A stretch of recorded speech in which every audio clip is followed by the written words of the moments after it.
Right, okay, so we have got a dishwasher. Just pull that handle and you can see the buttons pushed in, so that means on. You can see there it's level with the top, so it's off, on, those lights pop on.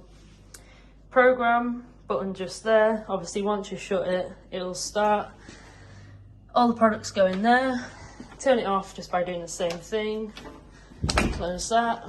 Under the sink, we've got washing tablets, we've got some extra bin bags and some washing tablets as well for the washing machine. Bin just in the corner here. As you can see outside, these black bin bags, basically everything goes in there apart from your recycling, and then you just pop it into those. There are some notes here as well.